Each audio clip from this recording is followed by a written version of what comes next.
Facebook's fate. Is the social media site the bubonic plague of our time? A recent Princeton University formula was released comparing it to the deadly infectious disease. The reason being that research shows Facebook will lose 80% of its users by 2017. That's a drastic outlook. Are you a believer? This is pretty dramatic. Shama, I'm going to start with you. I mean, they say it will be largely abandoned by 2017. You think that's true? These are very exaggerated claims, and no, I don't think it's true. I would love to have a replay of this segment in 2017 just so we can compare. This is a very narrow study, it's a very narrow focus, and they're comparing it to MySpace, which is really not a fair comparison. So I'm going to say, nay, Facebook is here to stay. But how do we see the future of marketing and social media going? That's the big question now. We're stepping in, we're very close to 2020. You know, the world changed overnight, you know, in 2000. Like, technology is driving us, the thirst for information drives us. Where do you see, and you look at like how millennials are using, you know, technology and social media, what are the new frontiers? Where do you see us going? What do you think the next step's going to be? Yeah, so I really think, you know, the future is a lot more integrated, right? So even today, technology feels a little disjointed, like you've got this app over here, and then you have to switch over to this. And I think as we move forward, it'll really become so much more seamless. Add to that augmented reality, wearables, and I think we won't think about digital and traditional separately, be one and the same. It's like, you know, someone said the other day, a client of mine, his daughter said, "Dad, why do you always say to hang up the phone?" Because she has no sense of like, yeah, exactly. It's like when you, like, why don't you just say disconnect or like end? Why do you say? And so I think, you know, even sort of the digital, traditional, those lines, it'll become a misnomer. Yeah. Yeah, that's true. I never thought about that. That's a great point. Because if you don't actually remember having to hang up the phone, it's very strange. Well, Shows I still used to have to turn the dial. I don't think they know how to do that. No, they're vintage. Yes. They're lovely and vintage. Speaking on millennials, because we're looking at a time now where millennials make up a very large portion of the voting population. They are a very large portion of the workforce. And they're about to inherit a lot of money from middle age and older brackets, because those are the people that are holding on to that wealth right now.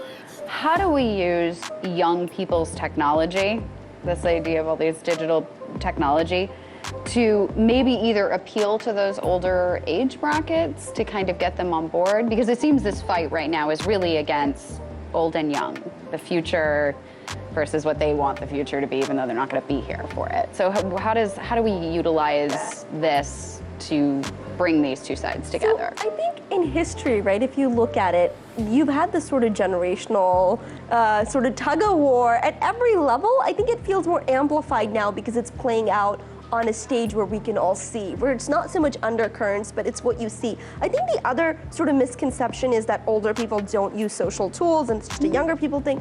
What I think is really interesting is how older generations use social media versus younger generations. So millennials and stuff, what you'll find is they'll interact more, right? So they will Snapchat and comment and like, so you know that they're out there.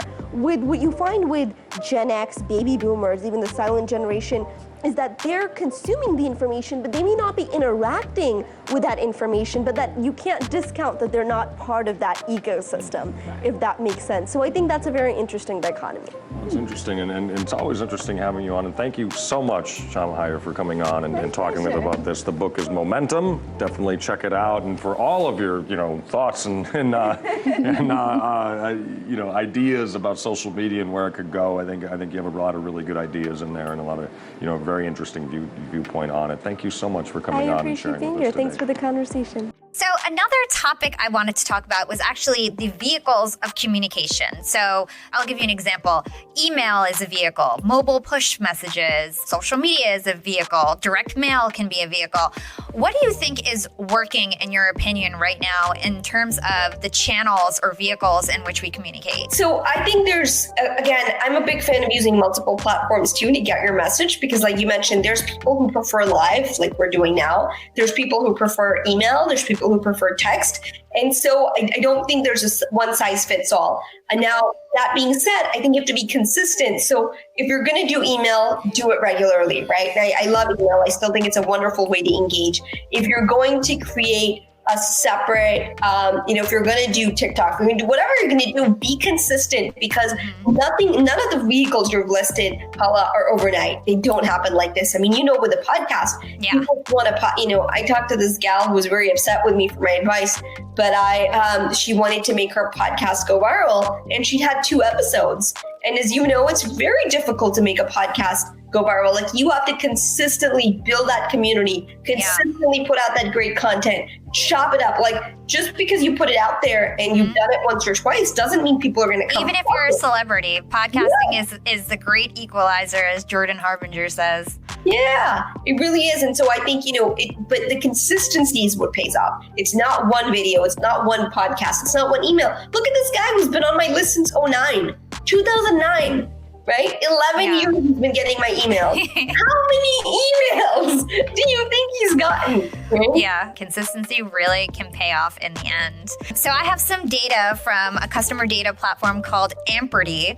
And there are some clear winners in terms of the vehicles. I just want to share this with my listeners. Purchases made on social media have risen by 84.7% year over year. Purchases made directly from retailers' websites grew 57.9%. Purchases made in response to email grew 22.1% compared to last year. And purchases on mobile devices has increased by 23%. So there you go. Don't worry about emailing too much, because it's working right now. More than ever, people are getting emails and purchasing off their phone. So make sure that, you've got your social media, your mobile, your email strategy, everything is on point.